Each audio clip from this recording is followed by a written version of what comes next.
जय हिंद दोस्तों, वंदे मातरम। हिंडनबर्ग एक बार फिर से भारत में सुर्खियों में है। एक बार फिर से उसने एक रिपोर्ट पब्लिश करी है। इस बार की रिपोर्ट में उसने सिर्फ किसी कंपनी का नाम नहीं लिया है, बल्कि सीधे सीधे सेबी की चेयरपर्सन के ऊपर ही आरोप लगा दिए हैं। अगर आपको सेबी के बारे में नहीं पता तो आसान शब्दों में बस इतना समझ लीजिए कि सेबी वो बॉडी है जो इंडिया में होने वाले जितने भी इन्वेस्टमेंट्स रहते हैं और जो भी इन्वेस्टमेंट करवाने वाले लोग हैं उन सबके ही ऊपर नज़र रखती है, और इसके अंदर में स्टॉक मार्केट भी आता है। तो ऐसे में हिंडनबर्ग ने अपनी जो नई रिपोर्ट है उसमें आरोप लगाया है सेबी की चेयरपर्सन माधवी जी के ऊपर कि उनका भी इन्वेस्टमेंट अडानी की उन ऑफशोर कंपनीज में है जो कंपनीज अडानी के ही शेयर्स में पैसा लगाकर अडानी के ही स्टॉक्स के प्राइस को ऊपर करने का काम करती हैं। बेसिकली ये कॉन्फ्लिक्ट ऑफ इंटरेस्ट का केस बनाने की कोशिश हिंडनबर्ग ने करी, जिसके के ऊपर वो आरोप लगा रहा है कि यही कारण है कि पिछले 18 महीनों में सेबी की तरफ से कोई भी बड़ा एक्शन अडानी ग्रुप की इर्रेगुलरिटीज के ऊपर नहीं लिया गया है। दरअसल करीब 18 महीने पहले, 1.5 साल पहले ही हिंडनबर्ग ने एक रिपोर्ट पब्लिश करी थी जिसमें कि उन्होंने अडानी की कंपनी के ऊपर आरोप लगाए थे कि वो इस समय कॉरपोरेट की दुनिया का सबसे बड़ा घोटाला कर रहे हैं। हालांकि उसके बाद में सेबी ने भी अडानी ग्रुप को क्लीन चिट दे दी थी एंड इंडिया की सुप्रीम कोर्ट की तरफ से भी उनको क्लीन चिट दे दी गई थी। बस इसी बात से इस समय हिंडनबर्ग इतना ज़्यादा चिढ़ चुका है कि वो इंडिया की सेबी के ऊपर ही अब आरोप लगा रहा है।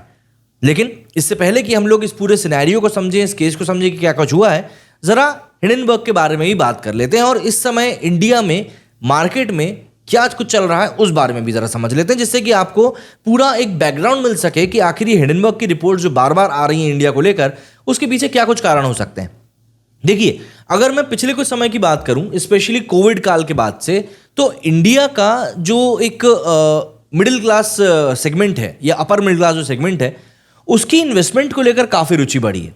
इन्वेस्टमेंट को लेकर वो काफ़ी ज़्यादा एजुकेटेड हुआ है एंड सबसे बड़ी बात, स्टॉक मार्केट में पैसा लगाने को लेकर ईज़ भी काफ़ी ज़्यादा क्रिएट हो गई है काफ़ी सारी एप्लीकेशंस के कारण, जिस कारण से एक आम आदमी घर बैठे किसी भी समय किसी भी जगह पर अपना पैसा मार्केट में लगा सकता है बहुत आसानी से, और मार्केट की पूरी रिसर्च उसके हाथ में होती है मोबाइल फ़ोन में।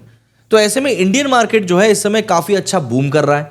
सेंसेक्स जो है, निफ्टी 50 जो है, हर कोई सा मार्केट इंडिया का इस समय अच्छी तरीके से ग्रो कर रहा है। थोड़े बहुत हिकअप्स तो चलते ही रहते हैं, बट अगर हम ओवरऑल देखें तो पिछले करीब 3-4 साल 5 साल में इंडियन मार्केट काफ़ी अच्छे से ग्रोथ की रफ्तार को पकड़ चुका है। अब ऐसे में ऑब्वियस सी बात है, जो विदेशी ताकतें हैं, जो ऐसे देश हैं जो नहीं चाहते हैं कि भारत आगे बढ़े, उनको इस बात से ऑब्वियस सी बात है समस्या होती है। एंड इनमें से ही एक देश है अमेरिका, जो कहने को तो हमारे साथ हमेशा खड़ा हुआ दिखाई देता है, बट ये उन दोस्तों में से है जो आपके साथ सिर्फ ये देखने के लिए खड़े रहते हैं कि भैया कहीं आप आगे तो नहीं निकल जाओगे। तो अमेरिका भी कहीं से कहीं तक नहीं चाहता कि इंडिया की इकोनॉमी बढ़े, क्योंकि इंडिया की इकोनॉमी बढ़ेगी तो ऑब्वियस सी बात है इंडिया का जो होल्डिंग पावर है वर्ल्ड पॉलिटिक्स में वो भी स्ट्रांग होता जाएगा। अब अगर हम हिंडनबर्ग की ही बात करें तो हिंडनबर्ग को अमेरिका में बैन किया हुआ है। एंड सबसे बड़ी बात, आप कभी इस बात पर गौर करें कि अमेरिका का मार्केट हम हमेशा देखते रहते हैं कि यार अब रिसेशन आ गया, तब रिसेशन आ गया, अब इनका मार्केट क्रैश कर गया, जैसे अभी 5 तारीख को भी हुआ था।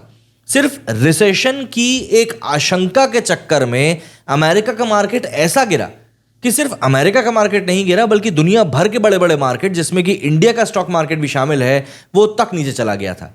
लेकिन क्या हिंडनबर्ग इनको लेकर कुछ कहता है? मतलब अमेरिका ने जीडीपी के अनुपात के हिसाब से जो लोन लेकर रखा है ना, वही अमेरिका को गरीब घोषित करने के लिए काफ़ी है। तो इसीलिए हिंडनबर्ग को मैं अमेरिका का ऑल्टर ईगो भी कह सकता हूं, और ये कहना इसलिए भी ठीक रहेगा क्योंकि अगर हम अडानी की बात करें तो अडानी की कंपनी ने जिस तरीके से दुनिया भर में स्ट्रेटेजिक लोकेशंस के ऊपर इन्वेस्टमेंट किया है, फिर चाहे वो चाबहार पोर्ट हो, चाहे वो ऑस्ट्रेलिया हो, या दुनिया भर के जितने भी जगहों पर इन्वेस्टमेंट किया है, ये कुछ ऐसी लोकेशंस हैं जहां पर कि वो सीधे सीधे इंडियन गवर्नमेंट को फायदा पहुंचा सकते हैं। एंड ऑब्वियस सी बात है, कौन देश ऐसा चाहेगा कि यार किसी देश की एक बड़ी कंपनी वहां की सरकार को फायदा पहुंचाने के लिए इस तरीके से स्ट्रेटेजिकली काम कर रही हो। तो ऐसे में अगर हम लोग हिंडनबर्ग को एक रिसर्चर ना कहकर शॉर्ट सेलर कहें या अपॉर्चुनिस्ट कहें तो ठीक रहेगा। अगर आप शॉर्ट सेलिंग को नहीं समझते तो आप कुछ यूं समझ लीजिए कि एक ये पर्सन है जिसके पास शेयर्स की काफ़ी ज़्यादा क्वांटिटी है, इसके बाद एक ये हिंडनबर्ग बैठा हुआ है बीच में जिसका कि काम है शॉर्ट सेलिंग करने का, और फिर उसके बाद में एक ये कैमरा ले आते हैं हम, या नहीं कैमरा छोड़ो, ये हमारा माइक है जो कि खरीदने बेचने वाला बंदा, मतलब जैसे आप और मैं है, रिटेलर जो है वो है। अब मान लीजिए कि ये एक कंपनी है जिसका कि काम है शेयर्स को बेचना, ये है हिंडनबर्ग जो कि शॉर्ट सेलिंग करता है, और ये वो रिटेलर है जो कि शेयर्स खरीदता है और मार्केट में अपना काम करता है। तो हिंडनबर्ग ने क्या किया, इनसे 1000 रुपये का एक शेयर उधारी पर ले लिया बिना कोई पैसा दिए। और उसके बाद हिंडनबर्ग ने उसी शेयर को इसको बेच दिया 1000 रुपए में। अब इनको ये शेयर वापस करना है, तो इनने क्या किया, इनने मार्केट में एक रिपोर्ट निकाल दी कि साहब फला कंपनी जो है बोगस है। इनके शेयर का रेट चला गया 200 रुपये नीचे, तो इनने इनको 800 रुपये वापस किए, क्योंकि अब तो 800 रुपये का ही रेट बचा है ना, और 200 रुपये खुद ने अंदर कर लिए।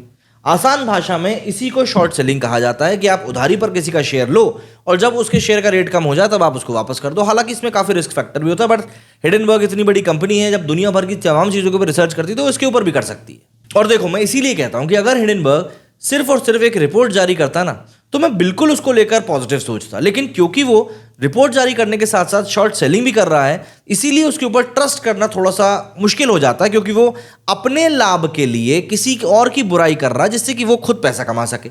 और इस बात को समझो कि वो आपको और मुझे बोल रहा है कि नहीं, अडानी गद्दार है, अडानी के ऊपर आप पैसा मत लगाओ, लेकिन खुद उसी अडानी से शॉर्ट सेलिंग करके पैसा बना रहा है। एंड आज को ये हिंडनबर्ग सेबी के ऊपर आरोप लगा रहा है, कल को कोई बड़ी बात नहीं है कि हमारे चीफ जस्टिस ऑफ इंडिया को ही बोल दे कि भैया इनका भी अडानी के ग्रुप में इन्वेस्टमेंट है, क्योंकि हिंडनबर्ग के हिसाब से इंडियन गवर्नमेंट ने काम नहीं किया, सिर्फ यही कारण है। चलिए, ये तो पूरी एक भूमिका हो गई। अब जरा समझते हैं कि पूरा सिनेरियो क्या है। देखिए, हुआ कुछ यूं है कि हिंडनबर्ग की जो नई रिपोर्ट सामने आई है, कल सुबह इन लोगों ने पहले कमेंट कर दिया था something big in India is happening, and उसके बाद में देर रात होते होते इनकी एक रिपोर्ट सामने आ गई। अब रिपोर्ट भी सामने आने की टाइमिंग के ऊपर सवाल खड़े होते हैं कि हमेशा सैटरडे संडे को ही क्यों करते हैं, मंडे को क्या इनको मार्केट गिराना होता है कुछ, इसलिए ऐसा करते हैं क्या? चलिए छोड़िए, वो बात भी छोड़ते हैं। हुआ कुछ यूं है, हिंडनबर्ग ने अपनी रिपोर्ट में माधवी बुच के ऊपर आरोप लगाए हैं कि माधवी बुच जो है उनकी कुछ इन्वेस्टमेंट्स हैं अडानी की ऑफशोर कंपनीज में, और वही ऑफशोर कंपनीज अडानी के स्टॉक्स को बढ़ाने के लिए जिम्मेदार हैं। तो इसीलिए हिंडनबर्ग ने जो 1.5 साल पहले आरोप लगाए थे अडानी के ऊपर, उन आरोपों को लेकर कोई भी कड़ी कार्रवाई अडानी के खिलाफ सिर्फ इसीलिए नहीं करी गई क्योंकि माधवी जी जो चेयरपर्सन है वो खुद अपना पैसा लगाकर बैठी हुई हैं अडानी के साथ में, तो वो अपना नुकसान तो ऑब्वियस सी बात है कराना नहीं चाहेंगी। अब अडानी के ऊपर जो आरोप लगे थे 1.5 साल पहले, जरा वो भी समझ लीजिए। दरअसल अडानी ग्रुप के ऊपर हिंडनबर्ग ने कहा था कि अडानी ग्रुप की कंपनियों ने उसके शेयरों की कीमतों को मैनिपुलेट करके बढ़ाया है, फिर मनी लॉन्ड्रिंग और अकाउंटिंग फ्रॉड किया है। 8 साल के दौरान 5 CFO बदले हैं। ग्रुप की 7 कंपनियों के शेयरों की कीमत 85% तक ज्यादा यानी कि रॉकेट वैल्यूएशन में है। अडानी ग्रुप पर 2.2 लाख करोड़ का कर्ज है, ये उसकी कंपनियों की हैसियत से भी ज्यादा है। एंड आखिरी और आज के हमारे वीडियो का सबसे मेन आरोप कि मॉरिशस और दूसरे देश की कंपनियों में पैसे भेजे, उन कंपनियों ने अडानी के शेयर खरीदे। ये जो आखिरी पॉइंट है, यही हमारे आज के वीडियो का मेन कंसर्न है, क्योंकि इसी पॉइंट के अंतर्गत माधवी जी के ऊपर आरोप लगाए गए हैं कि भैया उनका पैसा भी मॉरिशस जगह पर, ये जिनकी कंपनियां हैं जहां पर कि विनोद अडानी इनका पूरा काला लेखा जोखा देखते हैं, वो इनका पैसा भी इन्वेस्ट कर रहे हैं, मतलब माधवी जी का। अब अगर ये ऑफशोर वाला मैं आपको पूरा फंडा समझाऊं तो इसमें यह होता है, जो बोला गया था अडानी हिंडनबर्ग की तरफ से, कि भाई ये लोग अपना पैसा जो है थर्ड पार्टी कंपनियों को, जो कि फॉरेन में इन्होंने खुद ही बना के रखी, जिनको कि हम शेल कंपनी कह सकते हैं, उन्हीं के थ्रू ये लोग भारत में अडानी के स्टॉक्स में पैसा लगवाते हैं, जिससे कि इंडिया में लगता है कि यार अडानी के स्टॉक्स की तो जो डिमांड है वो काफ़ी ज़्यादा है, तो उसका प्राइस भी इवेंचुअली बढ़ जाता है। ये एक फ्रॉड इन्होंने बताया था, और बताया कि उसी फ्रॉड में माधवी जी का जो पैसा है वो भी लगा हुआ है। अब इसी के साथ में हिंडनबर्ग ने ये भी अपनी रिपोर्ट में दावा किया है कि ये इन्वेस्टमेंट ऐसा नहीं कि अभी भी कोई 1-2 साल या 3 साल में हुए हैं, बल्कि माधवी और धवल बुच जो हैं, या पति पत्नी जो हैं, इनका जो इन्वेस्टमेंट है करीब 2015 से चला आ रहा है, और जो इन्होंने इन्वेस्टमेंट किया है वो इनकी पर्सनल अर्निंग से किया है, जो सोर्स है इनकी इन्वेस्टमेंट का।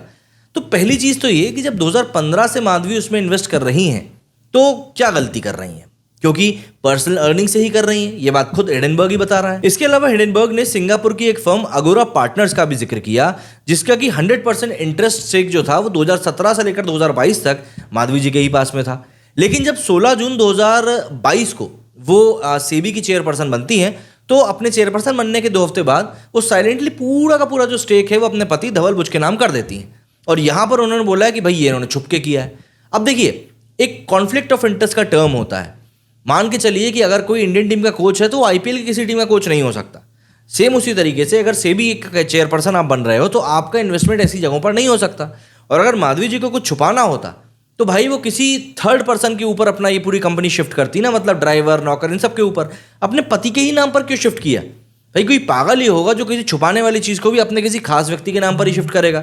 ऑब्वियस सी बात है, ये ट्रेल तो यूं चुटकी बजाते ही पकड़ा जाएगा यार। अब देखिए, सवाल ऐसे में ये उठता है कि हिंडनबर्ग की इस रिपोर्ट को आखिर इतना तवज्जो दिया ही क्यों जा रहा है, और क्या ये मैटर करती है? तो देखिए, बात दरअसल ये है कि जैसे मैंने आपको शुरुआत में बताया, इंडियन मार्केट इस समय बहुत बढ़िया तरीके से आगे बढ़ रहा है। थोड़े बहुत हिकअप्स हैं बट कंटिन्यूसली आगे बढ़ रहा है। ऐसे में कई सारे देश हैं जो नहीं चाहते हैं कि इंडिया में इस तरह की स्टेबलनेस रहे। प्लस हिडेनबर्ग की जो ये रिपोर्ट आई है उससे ना सिर्फ पब्लिक डिबेट शुरू होगी बल्कि पॉलिटिकल डिबेट भी शुरू होगी।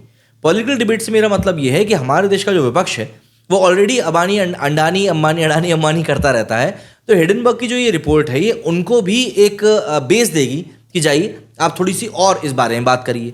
इवेंचुअली इससे होगा बस ये कि जो भारतीय निवेशक हैं उनके पैसे को नुकसान होगा अगर इस रिपोर्ट का बाजार के ऊपर कोई असर पड़ता है तो, एंड इवेंचुअली इंडियन इकोनॉमी जो है वो कमज़ोर होगी।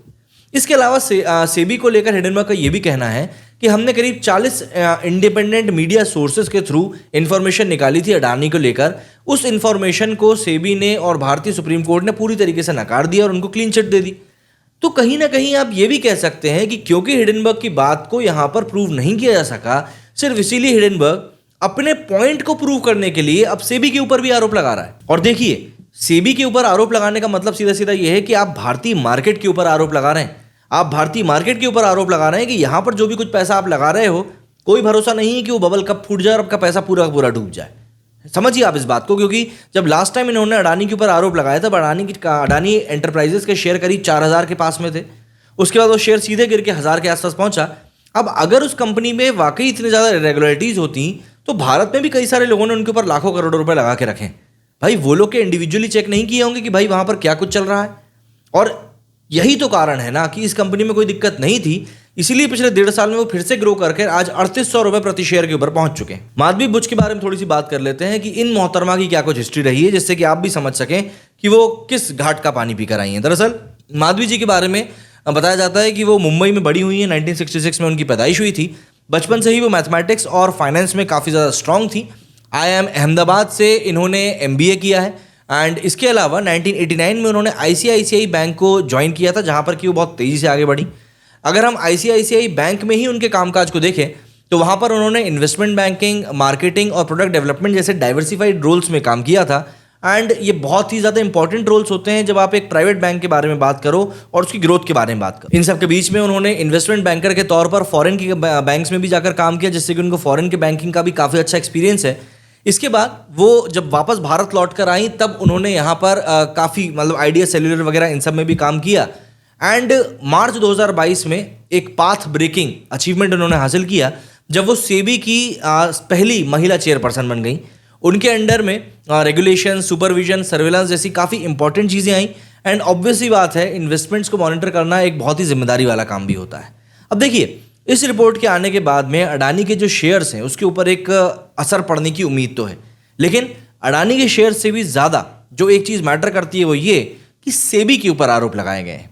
सेबी के ऊपर आरोप लगने का मतलब है कि इंडियन स्टॉक मार्केट के ऊपर आरोप लगाए गए हैं कि वहाँ पर चीज़ें सही तरीके से पारदर्शिता के साथ में नहीं चल रही हैं।